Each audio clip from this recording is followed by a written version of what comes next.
Hello दोस्तों, नमस्कार। मैं भी एक आप सभी का बहुत बहुत स्वागत करता हूं एक और नए क्लास में। तो आप सब कैसे हैं? उम्मीद करता हूं आप सब अच्छे होंगे, स्वस्थ होंगे और आप सभी की तैयारी बहुत ही शानदार तरीके से चल रही होगी। तो साथियों, आज के इस क्लास में एसएससी एमटीएस हवलदार एग्जाम 2025 के लिए बार बार पूछे गए पेपर में सवालों को डिस्कस करेंगे, जिससे आप सारे सवालों को तैयार करके आप परीक्षा पास कर सकते हैं। तो 30 क्वेश्चन आज की इस क्लास में डिस्कस करेंगे और आप सभी का सही करने का टारगेट 25 क्वेश्चन होंगे।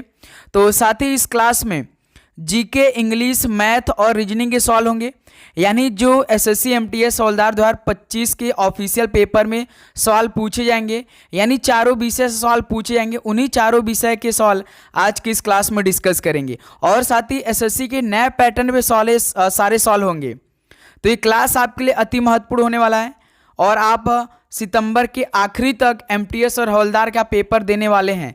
तो ये क्लास को कंप्लीट कर लीजिएगा और अपनी तैयारी को स्ट्रांग करिएगा, क्योंकि सारे एसएससी के नए सवाल होंगे जो साथी आपको हल करना बहुत ही ज़रूरी है। ओके मेरे दोस्त, तो चलिए बिना टाइम वेस्ट करते हुए इस क्लास को स्टार्ट करते हैं। लास्ट में स्कोर करिएगा आप लोग कि आप सभी का कितना स्कोर रहा। ओके, तो साथी डेली क्लास एक सुबह 8 बजे, एक दोपहर में 12:30 पे और एक शाम में 6:30 पर। यदि आपने आज जो सुबह 8 बजे मॉडल पेपर हुई थी उसको हल नहीं किया है तो प्लेलिस्ट में जाकर चेक करिए, उसमें हमने क्लास को ऐड कर दिया, प्लेलिस्ट अपडेट कर दिया है। ओके मेरे दोस्त, वो क्लास भी आपके लिए अति महत्वपूर्ण होगा। चलिए दोस्त, तो आज का पहला प्रश्न हल करिए। देखिए, भारत में कॉफ़ी का सबसे बड़ा उत्पादक राज्य कौन सा है? बताइए साथी, भारत में कॉफ़ी का सबसे बड़ा उत्पादक राज्य कौन सा है? तो कर्नाटक है, यानी पहले का बी ऑप्शन क्या हो जाएगा? बिल्कुल राइट आंसर हो जाएंगे। चलिए अगला सवाल कॉल करिएगा, क्वेश्चन नंबर सेकंड को। भारतीय संविधान का कौन सा अनुच्छेद अल्पसंख्यकों के हितों के संरक्षण से संबंधित है? बताइए साथी, भारतीय संविधान का कौन सा अनुच्छेद अल्पसंख्यकों के हितों के संरक्षण से संबंधित है? तो अनुच्छेद 29 है। बी ऑप्शन क्या हो जाएगा? बिल्कुल राइट आंसर हो जाएंगे। ओके, चलिए अगला सवाल कॉल करिए। तो क्वेश्चन नंबर थर्ड को देखिए, विंग्स ऑफ फायर ये किसकी आत्मकथा है? बताइए, विंग्स ऑफ फायर किसकी आत्मकथा है? तो साथ ही याद रखिएगा, डॉक्टर एपीजे अब्दुल कलाम की विंग्स ऑफ फायर आत्मकथा है। डी ऑप्शन यहां से क्या हो जाएगा? बिल्कुल राइट आंसर हो जाएंगे। ओके, चलिए नेक्स्ट अगला सवाल कॉल करिएगा, क्वेश्चन नंबर 4 को। 1928 में बारडोली सत्याग्रह का नेतृत्व आखिरकार किसने किया? बताइए साथी, 1928 में बारडोली सत्याग्रह का नेतृत्व आखिरकार किसने किया था? तो साथी याद रखिएगा, सरदार वल्लभ भाई पटेल जी ने किया था। ऑप्शन यहाँ से आपका बिल्कुल राइट आंसर हो जाएंगे। ओके, चलिए अगला सवाल कॉल करिए, क्वेश्चन नंबर 5 को। ये सवाल आप जरूर याद करिएगा। 1984 में स्थापित राष्ट्रीय स्तर का लता मंगेशकर पुरस्कार वार्षिक रूप से हल्के संगीत के क्षेत्र में उत्कृष्टता को प्रोत्साहित करने के लिए सरकार के संस्कृति विभाग द्वारा दिया जाता है। यानी साथी, किस राज्य की सरकार द्वारा संस्कृति विभाग द्वारा दिया जाता है यह पुरस्कार? तो साथी याद रखिएगा, मध्य प्रदेश सरकार द्वारा यह पुरस्कार दिया जाता है। सी ऑप्शन क्या हो जाएगा? बिल्कुल राइट आंसर हो जाएंगे। चलिए नेक्स्ट अगला सवाल कॉल करिएगा, क्वेश्चन नंबर 6 को। देखिए, निम्नलिखित में से कौन सी नदी सप्त सिंधु क्षेत्र में फैल जाती है और उसके बाद सूख जाती है? बताइए साथी, कौन सी नदी सप्त सिंधु क्षेत्र में फैल जाती है और उसके बाद सूख जाती है? वो कौन सी नदी है? तो साथी याद रखिएगा, सरस्वती नदी है। डी ऑप्शन क्या हो जाएगा? बिल्कुल राइट आंसर हो जाएंगे। ओके, चलिए अगला सवाल कॉल करिएगा, क्वेश्चन नंबर 7 को। करागा ये किस राज्य के सबसे पुराने त्योहारों में से एक देवी शक्ति के सम्मान में मनाया जाता है? बताइए साथी, करागा किस राज्य के सबसे पुराने त्योहारों में से एक है जो कि देवी शक्ति के सम्मान में मनाया जाता है? तो साथी याद रखिएगा, कर्नाटक राज्य में मनाया जाता है करागा, जो कि साथी देवी शक्ति के सम्मान में मनाया जाता है। डी ऑप्शन क्या हो जाएगा? बिल्कुल राइट आंसर हो जाएंगे। चलिए दोस्त अगला सवाल कॉल करिए, क्वेश्चन नंबर 8 को। उत्तराखंड के कुमाऊं क्षेत्र में तलवार के साथ किए जाने वाले लोकप्रिय नृत्य को क्या कहा जाता है? बताइए, उत्तराखंड के कुमाऊं क्षेत्र में तलवार के साथ किए जाने वाले लोकप्रिय नृत्य को क्या कहा जाता है? तो साथ ही याद रखिएगा, छोलिया नृत्य बोला जाता है। ऑप्शन यहाँ से क्या हो जाएगा, बिल्कुल राइट आंसर हो जाएंगे। चलिए अगला सॉल्व कॉल करिए क्वेश्चन नंबर 9 को। स्वर्गीय जगजीत सिंह एक लोकप्रिय संगीतकार और कौन से गायक थे, बताइए साथी। स्वर्गीय जगजीत सिंह एक लोकप्रिय संगीतकार थे और एक किस टाइप के गायक थे, गजल गायक थे, शहनाई गायक थे, या साथी तबला या ढोलक। तो बताइए कौन से गायक थे, संगीतकार भी थे और साथ ही यह एक गजल गायक भी थे। ऑप्शन यहाँ से क्या हो जाएगा, आपका राइट आंसर हो जाएंगे। ओके चलिए दोस्त अगला सॉल्व कॉल करिएगा क्वेश्चन नंबर 10 को।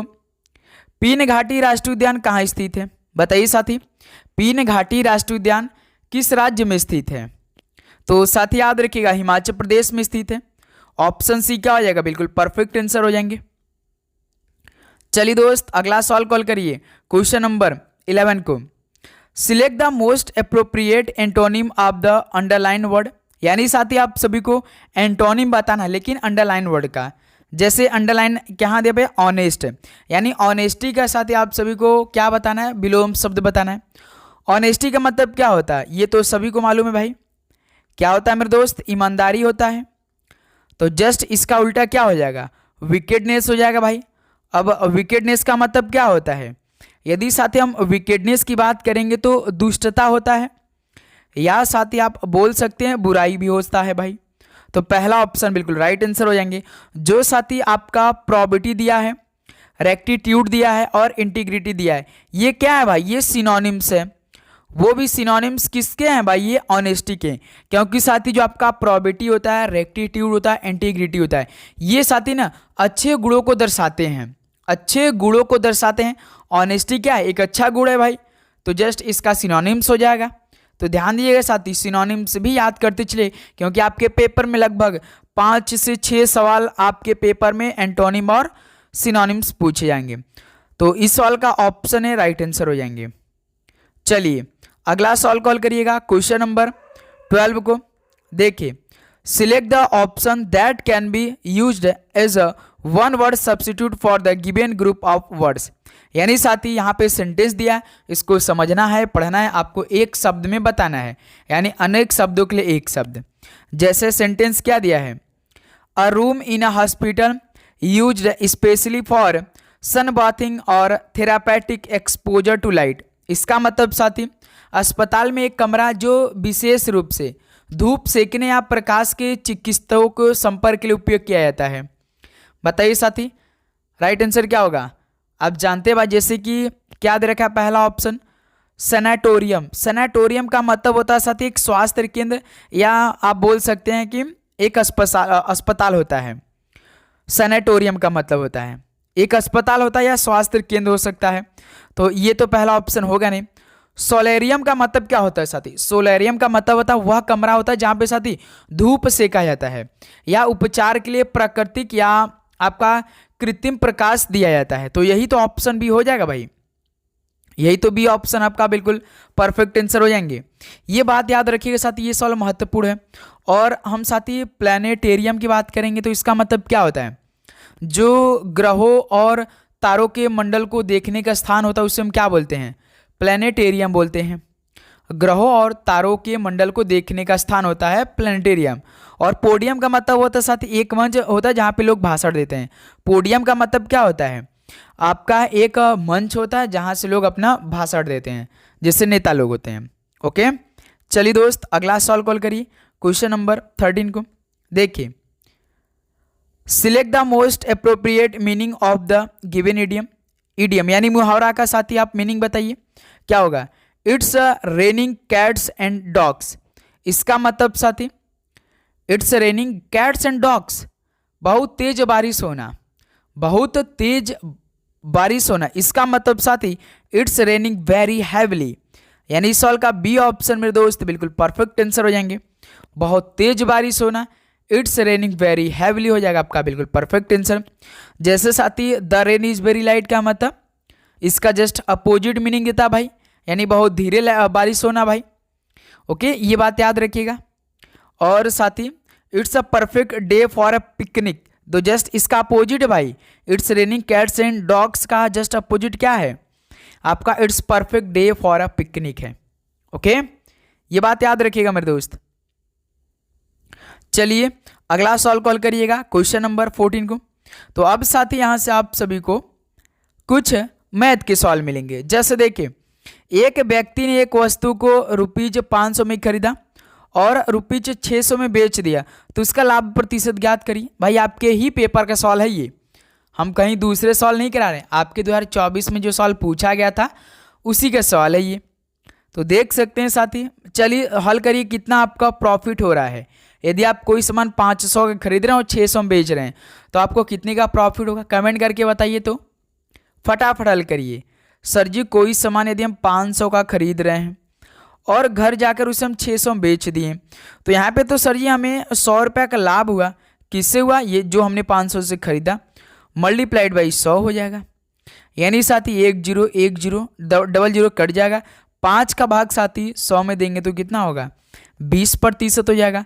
यानी साथी हमको उसका लाभ प्रतिशत कितना होगा, 20% होगा, जो हमने सामान 500 में खरीदा और 600 में बेच दिया। ओके दोस्त, तो ऑप्शन यहाँ से बिल्कुल परफेक्ट आंसर हो जाएंगे। चलिए अगला सॉल्व कॉल करिएगा क्वेश्चन नंबर 15 को। देखिए 374/418 को न्यूनतम पद में समानयन कीजिए। तो साथी 374 बटे में 418 दे रखा है, तो इसको आपको बिल्कुल छोटे फॉर्म में बताना है। यहाँ पे साथी यदि हम ध्यान से देखेंगे तो हम ऑप्शन के हिसाब से सेट करते हैं। तो जैसे 17/19 है, तो 17 का भाग देखिए साथी 374 में जाता है। देखिए 17 दूना 34, हम 17 का भाग पहले कर रहे हैं। 17 का भाग पहले हम 374 में करें। देखिए 17 दूना 34, 37 में से 34 दिन ये कटेगा, यानी 22 बार में। 22 बार में देखिए साथी, ये 22 बार में 70 बार में जाएगा और ये साथी 19 बार में चला जाएगा। यानी हमारा छोटा रूप क्या होगा, 17/19 हो जाएगा। यानी पहला ही ऑप्शन तो हमारा बिल्कुल परफेक्ट आंसर हो जाएंगे। यानी मेरे दोस्त 15 का ए ऑप्शन क्या हो जाएगा, बिल्कुल राइट आंसर हो जाएंगे। तो साथी आपको किसी भी प्रश्न पे डाउट होगा तो कमेंट बॉक्स में बता दीजिएगा, डाउट लेकर नहीं चलेंगे आप लोग। चलिए दोस्त अगला सॉल्व कॉल करिएगा क्वेश्चन नंबर 16 क्या दे रखा है।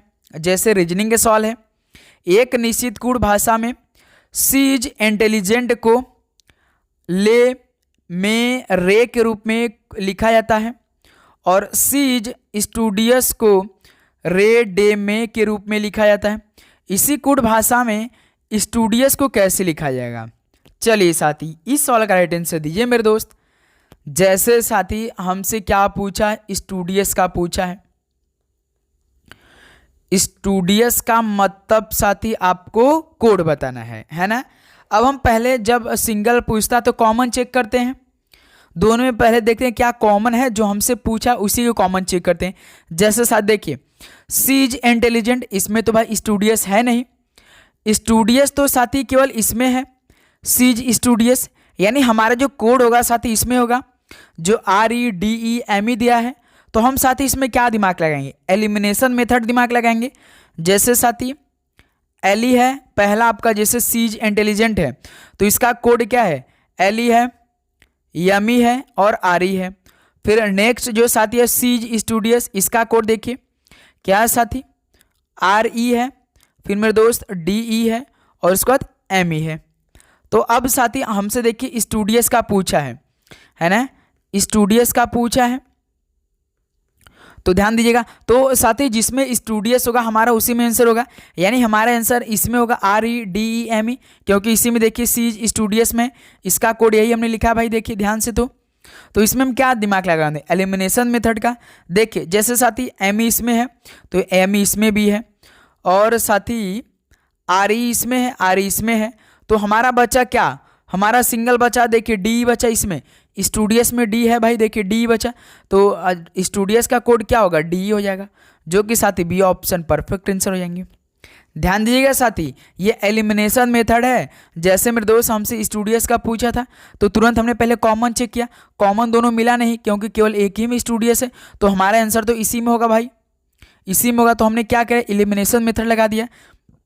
जैसे देखिए ME इसमें है तो ME इसमें नहीं होगा, RE इसमें है, RE इसमें है, तो केवल बच रहा साथी D।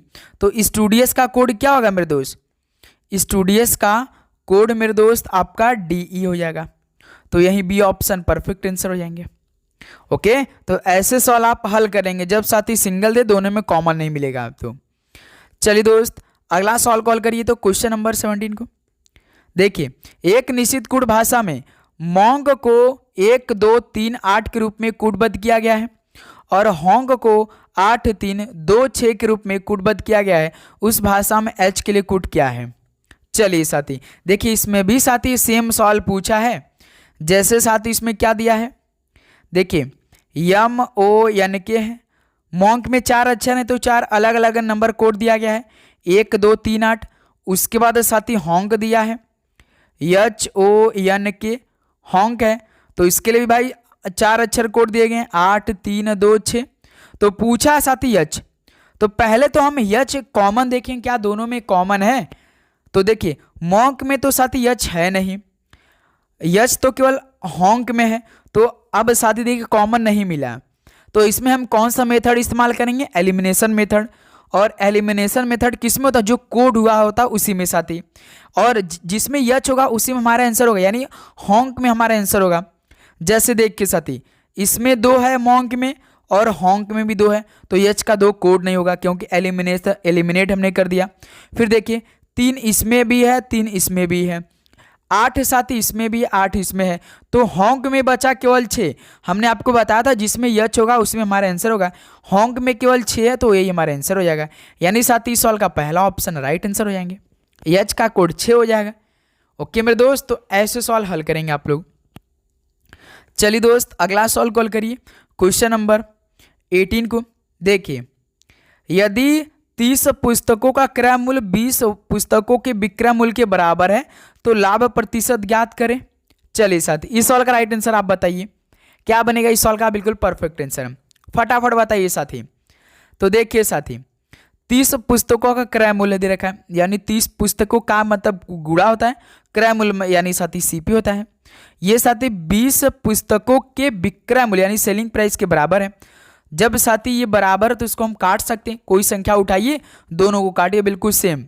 देखिए मेरे दोस्त 5 6 30, 5 चौक का 20, डायरेक्ट ना साथी हम क्यों ना 10 ही से काट दे भाई। देखिए 10 तिहाई 30, 10 दूना 20, इससे कट जाएगा। 3 CP इंटू 2 SP है भाई, तो साथी यहाँ पे 3 CP बराबर 2 SP है, यानी 3 CP है 2 SP है। इसे सही के फॉर्मेट में बनाएंगे तो क्या होगा भाई? CP अपन SP हो जाएगा, तो ये क्या हो जाएगा? 2/3 हो जाएगा। यानी कोई सामान हम 2 का खरीद रहे हैं 3 में बेच रहे हैं, यानी 1 का प्रॉफिट हो रहा है, किससे हो रहा है? 2 से, यानी साथी 50% हो जाएगा। ऑप्शन परफेक्ट आंसर हो जाएंगे। अभी समझ में आएगा नहीं? जैसे कास्ट प्राइस 2 है, सेलिंग प्राइस 3 है, तो कोई सामान आप 2 का खरीद रहे हैं 3 में बेच रहे हैं, यानी यहाँ पे आप सभी को 1 का प्रॉफिट हो रहा है, किस? इस 2 से। 1/2 किसका वैल्यू होता है? 1/2 निकालेंगे 100% से कितना हो जाएगा भाई? 85% होगा ना मेरे दोस्त। तो पहला ऑप्शन आपका राइट आंसर हो जाएंगे। ओके चलिए अगला सवाल कॉल करिए साथी क्वेश्चन नंबर 19 को देखिए। Select the incorrectly spelled word. चलिए मेरे दोस्त इनकरेक्टली स्पेल्ड वर्ड बताइए, फटाफट बताइए इस सवाल का परफेक्ट आंसर क्या होगा, कमेंट करके बताइए। जैसे नेसेसरी मतलब जरूरी, अचीव मतलब प्राप्त, कॉन्सेंटियस मतलब साथी इसका राइट स्पेलिंग क्या? जिम्मेदारी। और आप बोल सकते हैं मेहनती, जो जिम्मेदार होते हैं और मेहनती जो होते हैं ना उसको हम क्या बोलते हैं? कॉन्सेंटियस बोलते हैं, लेकिन उसका राइट स्पेलिंग क्या होता है? CON होता है। फिर मेरे दोस्त SCI होता है, ENT होता है, CON SCIENT, IOUS होता है मेरे दोस्त। इसमें देखिए क्या देखा? OUS डायरेक्ट दे, आई को छोड़ दिया था तो यहीं से मिस्टेक हो गया। और कॉन्सेंटियस का मतलब होता है मेरे दोस्त जिम्मेदार। आप जिम्मेदारी से पढ़ रहे हैं कि नहीं भाई? मेरे भाई जिम्मेदार से आप तो पढ़ ही रहेंगे भाई। ओके कमेटी मतलब क्या होता है साथी? कमेटी मतलब मेरे दोस्त आप बोल सकते हैं समिति बोल सकते हैं, है ना मेरे दोस्त। सी ऑप्शन परफेक्ट आंसर है, बस यहाँ पे साथी आई हो जाएगा, CON SCIENT IOUS होगा। ठीक है चलिए अगला सवाल कॉल करिए क्वेश्चन नंबर 20 को देखिए। Select the incorrectly spelled word. चलिए साथी इनकरेक्टली स्पेल्ड वर्ड बताइए कौन सा है मेरे दोस्त? डेलीवरेंस भाई, डेलीवरेंस। जैसे कि डेलीवरेंस का मतलब क्या होता है मेरे दोस्त? मुक्ति होता है, क्या साथी? मुक्ति होता है या मेरे दोस्त उद्धार होता है? उद्धार होता है। लेकिन स्पेलिंग सही सही क्या होता है सर जी? होता है DELI होता है, DELI VERANC होता है मेरे दोस्त। क्या होता है? DELI VERANC होता है, ई नहीं होता है मेरे दोस्त, ई नहीं होता, ए होता है। तो पहला ही इनकरेक्ट है दे रखा है, यानी ऑप्शन है राइट आंसर हो जाएंगे। ओके मेरे दोस्त, बैंक्वेट का मतलब क्या होता है? बैंक्वेट जैसे आप बोलते हैं बैंक्वेट हॉल है, यानी भोजन समारोह, शादी ब्याह जहाँ होता है, जिसे आप लॉन बोलते हैं, उसे बैंक्वेट हॉल भी बोलते हैं, है ना मेरे दोस्त। और साथी एलिटरेशन मतलब क्या होता है? एक कविताई तकनीक। क्या साथी? जो हम बोलते हैं ना कविताई तकनीक। ओके, कविताई में दोस्त तकनीक बोलते हैं एलिटरेशन को। कॉन्डेंस का मतलब साथी क्या होता है? नीचे आना, नीचे आना होता है मेरे दोस्त। तो इस सवाल का पहला ऑप्शन हो जाएगा मेरे दोस्त, बिल्कुल परफेक्ट आंसर हो जाएंगे। RANC होता है मेरे दोस्त, RANCE। ओके, याद रखिएगा। चलिए अगला सवाल कॉल करिए, क्वेश्चन नंबर 21 को। 10वां विश्व जल मंच 2024 का आयोजन कहाँ हुआ था? चलिए साथी करेंट अफेयर के सवाल कॉल करिए। तो 10वां विश्व जल मंच 2024 का आयोजन कहाँ हुआ था? तो सर जी इंडोनेशिया में हुआ था। बी ऑप्शन यहां से बिल्कुल राइट आंसर हो जाएंगे। चलिए अगला सवाल कॉल करिए, तो क्वेश्चन नंबर 22 को। तो चलिए भाई इस सवाल का राइट आंसर दीजिए। देखिए, यदि प्लस और भाग को आपस में बदल दिया जाए तथा माइनस और गुणा को आपस में बदल दिया जाए तो निम्नलिखित समीकरण में प्रश्न चिन्ह के स्थान पे क्या आएगा? चलिए सर, यहाँ पे समीकरण दे रखा है, प्लस और भाग को आपस बदलना है, प्लस और भाग को आपस बदलना है, और साथ ही माइनस और गुणा को आपस बदलना है। कहाँ पे बदलना है? इसी समीकरण में बदलना है। चलिए साथी ध्यान से समीकरण को देखिए, 4 दे रखा है माइनस से, तो माइनस को किस में बदलना है? गुणा में। तो माइनस की जगह गुणा रखेंगे, 6 है, 6 के बाद देखिए गुणा है तो गुणा को माइनस में भाई, उसके बाद मेरे दो 27 हो जाएगा। 27 के बाद देखिए भाग है तो भाग को किस में? प्लस में बदलना है, तो प्लस में बदल दिया। उसका साथ ही 72 है, 72 बाद देखिए प्लस है तो भाग में बदल दीजिए, 6 हो जाएगा। ये हमारा नया समीकरण बन चुका है। तो इसमें साथ ही बॉडमस के हम लगा सकते हैं। तो 4 छंग 24, यहाँ से साथ ही 24 आ गया माइनस, यहाँ पे 27 प्लस 6 का भाग 72 में देंगे, 6 कम 6 दूनी 12 यानी 12 छंग 72। देखिए 12 प्लस 24 ये प्लस में है, 12 24 36, 36 में 27 को कम करिएगा तो साथ ही 9 आ जाएगा। तो इस सवाल का सी ऑप्शन बिल्कुल परफेक्ट आंसर हो जाएंगे। बताइए किसी प्रकार का दिक्कत यहाँ तक? बिल्कुल नहीं। नेक्स्ट अगला सवाल बढ़ा जाए। चलिए दोस्त अगला सवाल कॉल करिए, क्वेश्चन नंबर 23 को। देखिए साथी, अंग्रेजी वर्णानुक्रम के आधार पर दी गई श्रृंखला में प्रश्न चिन्ह के स्थान पर क्या आएगा? चलिए मेरे दोस्त इस सवाल का राइट आंसर बताइए क्या आएगा, फटाफट बताइए। तो जैसे देखिए क्या दे रखा है? PAX RCB TET VGR, तो यहाँ पे प्रश्नवाचक चिन्ह दे रखा है। चलिए मेरे दोस्त तो इस प्रश्नवाचक चिन्ह की जगह पर क्या आएगा, हल करके बताइए। तो सर जी देखिए सभी तो यक्स से स्टार्ट किया है, तो हमने आपको क्या बताया? सभी का पहला अक्षर उठाइए, PAX का पहला अक्षर P उठाइए, RCB का पहला अक्षर R उठा लीजिए, TET का पहला अक्षर T उठा लीजिए, और VGR का पहला अक्षर V उठा लीजिए। देखिए P होता है साथ ही 16, R होता है 18, T होता है 20, V होता है 22। 16 से 18, 18 से 20, 20 से 22, 22 के बाद क्या आएगा? 24 आएगा। 24 पे कौन अक्षर? 24 पे यक्स आता है भाई ना, 24 पे यक्स, तो हमारा आंसर यक्स से मिलेगा भाई। अब हमें दूसरा भी हल करने की जरूरत है। हमने तो भाई देखिए पहला अक्षर को उठा के हल किया तो यक्स आ गया हमारा, यक्स तो सभी में भाई। अब नेक्स्ट अक्षर चेक करते हैं, दूसरा अक्षर उठाइए। देखिए PAX का सेकंड अक्षर A है, RCB का सेकंड अक्षर C है, थर्ड का साथी क्या है? E है, और मेरे दोस्त VGR का क्या है? G है। देखिए A होता है साथी 1, C होता है 3, E होता है 5, G होता है 7। 1 3 5 7 9 हो जाएगा, 2 2 का गैप है यानी I हो जाएगा। यानी साथी हमारा यक्स मिला था, I मिल चुका है भाई। यक्स I से देखिए कौन सा है, या तो बी ऑप्शन आएगा या तो साथी डी आएगा, क्योंकि यही दो साथी केवल यक्स आई है, यक्स आई। अब हम लास्ट का चेक करेंगे, या तो क्यू आएगा या तो साथी पी आएगा, यही हमारा आंसर हो जाएगा। बी और डी में भाई, बी और डी में या तो क्यू आएगा या तो पी आएगा, वही हमारा आंसर हो जाएगा। चलिए देखिए यक्स है, यक्स को उठाइए, लास्ट अक्षर RCB का लास्ट अक्षर साथी भी है तो इसको उठाइए। TET का लास्ट अक्षर T है तो T उठा लीजिए, VGR का लास्ट अक्षर R है तो R उठा लीजिए। देखिए X होता है 24, V होता है 22, T होता है 20, R होता है 18। ये तो घट रहा है, 24 से 22 -2, 22 से 20 -2, 20 से 18 -2, इसी प्रकार साथ ही इसमें -2 कर दीजिए। 18 से 16 कम करें, 2 को कम करेंगे 16, 16 पे P होता है। तो सर जी X आया था, I आया था, P आया था, यही हमारा आंसर हो जाएगा, क्योंकि साथ ही 16 P होता है। XIP D option. तो 23 का मेरे दोस्त डी ऑप्शन क्या हो जाएगा, बिल्कुल परफेक्ट आंसर हो जाएंगे। बताइए साथी किसी प्रकार का दिक्कत यहाँ तक? बिल्कुल नहीं। चलिए नेक्स्ट अगला सॉल्व कॉल करिए मेरे दोस्त, क्वेश्चन नंबर 24 को। देखिए एक निश्चित तर्क का अनुसरण करते हुए 43 87 संबंधित है, उसी तर्क का अनुसरण करते हुए 63 127 से संबंधित है, उसी तर्क का अनुसरण करते हुए 52 निम्नलिखित में से किससे संबंधित है। चलिए साथी 2 सवाल आएगा इस टाइप का आपके पेपर में, तो इस सवाल का राइट आंसर क्या होगा? तो 43 87 से संबंधित है, तो साथी 43 जो है वो 87 से। तो यदि ध्यान से देखिए 43 का दुगना लग रहा है भाई ये 87। सर जी 43 का दुगना तो 86 होता है, 86 में 1 को जोड़ दीजिए ना भाई, 87 बन जाएगा, है ना मेरे दोस्त। उसी प्रकार देखिए 63 जो है ना वो आपका 127 संबंधित है, 63 दूना कितना होता है 126 होता है, तो 126 में 1 को जोड़ दीजिए 127 बन जाएगा। उसी प्रकार साथ ही 52 पूछा है, तो 52 दूना कितना हो जाएगा, 2 दूना 4, 2 पंजे 10, 104 में 1 जोड़ दीजिए, यानी साथ ही 105 हो जाएगा। 105 देखिए पहला ऑप्शन हो जाएगा, यानी साथ ही 24 का ये ऑप्शन बिल्कुल परफेक्ट आंसर हो जाएंगे। ओके चलिए नेक्स्ट अगला सॉल्व कॉल करिए, क्वेश्चन नंबर 25 को। एक बार फिर से इंग्लिश के सवाल मेरे दोस्त हल करिए।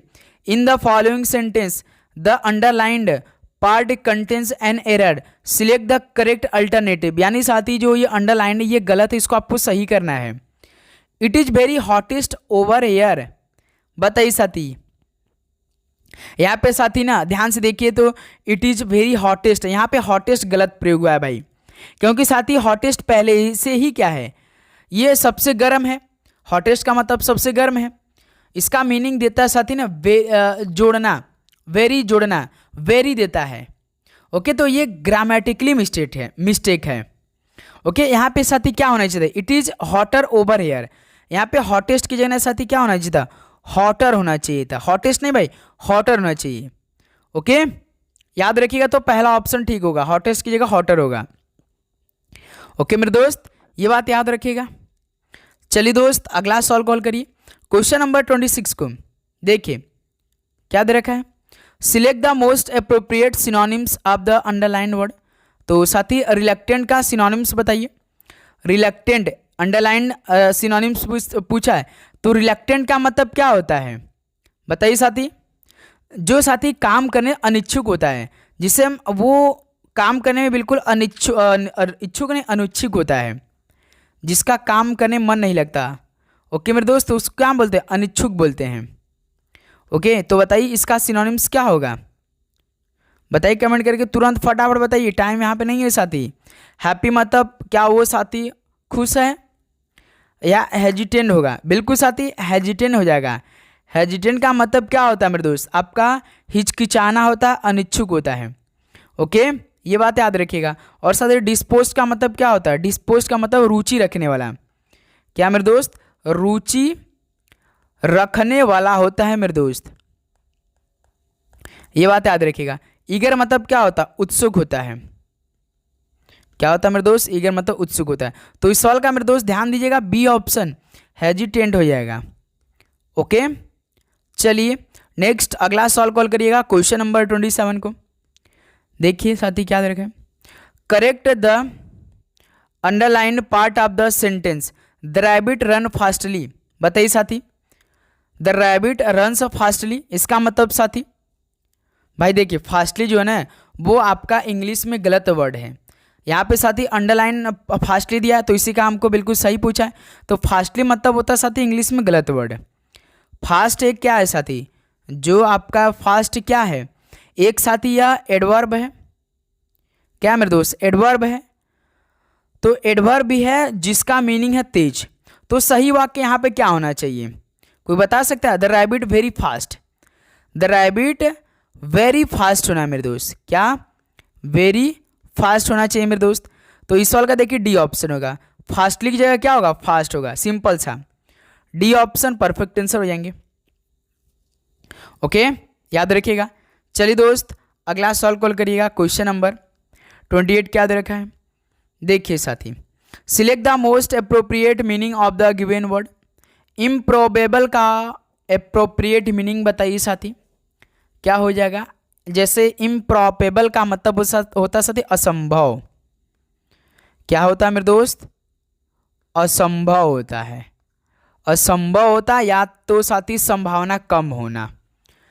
जैसे टेनेबल का मतलब क्या होता है साथी, धारणीय, जिसे हम लोग क्या बोलते हैं, धारणीय बोलते हैं, ठीक है। और प्लाउसिबल का मतलब क्या होता है दोस्त, संभावित होता है। ऑप्शन बी जो आपका प्लाउसिबल दिया है, इसके माने क्या होता है, संभावित होता है, ठीक है मेरे दोस्त। इम्प्लॉसिबल का मतलब यही तो हो जाएगा, अविश्वसनीय, सी ऑप्शन। इस सवाल का मेरे दोस्त सी ऑप्शन क्या हो जाएगा, बिल्कुल परफेक्ट आंसर हो जाएंगे। ओके, प्रैक्टिकल का मतलब क्या होता है, व्यवहारिक होता है भाई। इस सवाल का सी ऑप्शन मेरे दोस्त बिल्कुल राइट आंसर हो जाएंगे। ओके, चलिए अगला सवाल कॉल करिए इसी बात पर, क्वेश्चन नंबर 29 को देखिए। Select the most appropriate synonyms of the given word. Exemplary का मतलब बताइए साथी, सिनोनिम्स यानी पर्यायवाची। एग्जाम्पलरी का मतलब क्या होता है, आदर्श या उत्कृष्ट। क्या होता है मेरे दोस्त, आदर्श होता है या उत्कृष्ट होता है। जैसे एवरेज मतलब औसत, बैड मतलब साथी खराब, एक्सीलेंट मतलब क्या होता है मेरे दोस्त, आदर्श, उत्कृष्ट, एक्सीलेंट है बॉय, बहुत ही अच्छा। तो सी ऑप्शन राइट आंसर हो जाएंगे। ऑर्डिनरी का मतलब क्या होता है सर जी, ऑर्डिनरी का मतलब होता है साधारण होता है। तो इस सवाल का साथी सी ऑप्शन परफेक्ट आंसर हो जाएंगे। चलिए दोस्त, लास्ट क्वेश्चन आज की इस क्लास का आप सभी साथी हल करिए। तो ये तो भाई रीजनिंग के सवाल है। चलिए साथी, ये सवाल आपके लिए होमवर्क हम दे नहीं साथी, हम ये सवाल कराएंगे, होमवर्क नहीं मिलेगा ये सवाल। देखिए, A B C D E और एफ एक वृत्ताकार मेज के चारों ओर केंद्र की ओर मुख करके बैठे हैं। बिल्कुल, पहले एक साथी हम लोग क्या बना लेते हैं भाई, एक वृत्ताकार मेज बना लेते हैं, ठीक है। एक वृत्ताकार मेज नहीं बन रहा है भाई, देखिए कितने लोग को बैठाना है, 1 2 3 4 5 6 लोग को, 1 2 3 4 5 6, इन्हीं 6 लोग को बैठाना है। देखिए सवाल क्या दिया है, पढ़िए। ए जो है बी के बाएं से तीसरे स्थान पर बैठा है, यानी बी के बाएं से तीसरे स्थान पर ए बैठा है। तो साथी मान लीजिए ना, हम बी को यहाँ बैठा रहे हैं, बी को यहाँ बैठा रहे, तो बी के बायां कौन हो जाएगा साथी, यानी लेफ्ट साइड इधर हो जाएगा। यानी साथी यहाँ पे कौन बैठेगा, ए बैठ जाएगा। यानी साथी ए जो है ना बी के बाएं से तीसरे स्थान में बैठा है, यानी तीसरे स्थान में बैठा है, यानी साथी ए यहाँ पर होगा भाई। देखिए पहला स्थान ये है, दूसरा स्थान ये, तीसरा स्थान ये है। लेफ्ट साइड में इधर तो साथी राइट साइड हो जाएगा बी का, इधर कौन सा साइड होगा, लेफ्ट होगा। तो यहीं पे साथी तीसरे स्थान पे ए को बैठा दिया भाई, बी के बाएं से तीसरे स्थान पे ए बैठ चुका है। बिल्कुल, एक लाइन क्लियर। देखिए सेकंड लाइन, सी जो है ना एफ के बाएं से दाएं से दूसरे स्थान में बैठा है, यानी एफ के राइट साइड से दूसरे स्थान पे सी बैठा है। तो साथी एफ के दाएं से, यानी साथी एफ को हम यहाँ बैठा लेते हैं, एफ को यहाँ बैठाइए, इसके राइट साइड से दूसरे स्थान पे, दूसरा स्थान यही हो जाएगा भाई। देखिए सी राइट साइड, बिल्कुल सी यहाँ पे हो जाएगा। फिर मेरे दोस्त देखिए सवाल क्या दिया, ए जो है ना वो सी के ठीक बाएं बैठा है, ए के सी के ठीक बाएं ए बैठा है, यानी देखिए सी यहाँ पे ऑलरेडी बैठ चुका है, तो जस्ट इसके लेफ्ट साइड यानी बाएं साइड में साथी ए बैठा है। बिल्कुल बहुत अच्छा, ये बिल्कुल क्लियर लाइन है, ऑलरेडी बैठ चुका है, हमें इसमें हल करने की जरूरत नहीं है। तीसरे लाइन में देखिए जो सवाल बोला ना कि ए जो है वो सी के ठीक बाएं बैठा है, तो सी के जस्ट बाएं कौन बैठा है, ए ही तो बैठा है, बिल्कुल सही। तो देखिए डी जो है वो सी का निकटतम पड़ोसी नहीं है, यानी साथी सी का निकटतम पड़ोसी डी नहीं है, तो डी को यहाँ बैठा दीजिए, तो नहीं होगा भाई, सिंपल सा। एक खाली बचा यहाँ पे ई को बैठा दीजिए, एक स्थान बचा था ये वाला आपका, तो ई को हमने बैठा दिया। सवाल क्या आप बोल दिया मेरे दोस्त, सवाल क्या दिया, देखिए ई के सापेक्ष में बी का स्थान क्या है, ई यहाँ पे बैठा है, यहाँ बैठा है, और साथी बी यहाँ बैठा है। तो ई के जस्ट क्या है साथी, ये ठीक बाएं है भाई, यानी लेफ्ट साइड में, यानी राइट साइड में क्या है मेरे दोस्त, राइट साइड में। देखिए ई यहाँ पे बैठा है, तो इसके जस्ट राइट साइड में ठीक दाएं है। ऑप्शन है इस सवाल का बिल्कुल परफेक्ट आंसर हो जाएंगे, है ना मेरे दोस्त। किसी प्रकार का दिक्कत, तो साथ ही फाइनली 30 क्वेश्चन कंप्लीट हो चुके। अब बताइए मेरे दोस्त कि आप सभी का इन 30 क्वेश्चन में से कितना स्कोर रहा। चलिए ईमानदारी के साथ बताइए आप सभी का इन 30 क्वेश्चन में से कितना स्कोर रहा। तो उम्मीद करूँगा दोस्त आप सभी को सारे क्वेश्चन बहुत ही अच्छी तरीके से समझ में आया होगा। तो क्लास साथ ही एक बार अपना फीडबैक दिया कीजिए। कुछ मुझसे भी मिस्टेक हो जाती है मेरे दोस्त, उसके लिए सॉरी तहे दिल से मेरे दोस्त। लेकिन अपने तरफ से मेरे दोस्त पूरा कोशिश करते हैं कि आपको हर एक टाइप का क्वेश्चन करा दें बहुत ही शानदार तरीके से। ओके मेरे दोस्त, तो आप सभी को बस चैनल को सब्सक्राइब करना है, नोटिफिकेशन को ऑन करना है, सुबह जो दोपहर में क्लास हुई थी उसको अटेंड कर लेना है आप सभी को, ठीक है। तो चलिए दोस्त इस क्लास को यहीं पर समाप्त करते हैं। मिलते हैं साथी एक और कल सुबह 8 बजे क्लास में। तो कल साथी आपका पूरा मॉडल पेपर होगा केवल जीके इंग्लिश का, क्योंकि जीके इंग्लिश ही तो केवल आपको पढ़ना है एग्जाम तक। तो कल उसका मॉडल पेपर करा लेते हैं। ओके तो चलिए मेरे दोस्त इस क्लास को यहीं पर समाप्त करते हैं। मिलते हैं कल सुबह 8 बजे एक नए सेशन के साथ। आप चैनल को सब्सक्राइब करिए, नोटिफिकेशन को ऑन करिए और अपने दोस्तों में शेयर भी करिए। तो सभी को जय हिंद, जय भारत, पढ़ाई करते रहिए। ऑल द वेरी बेस्ट, धन्यवाद।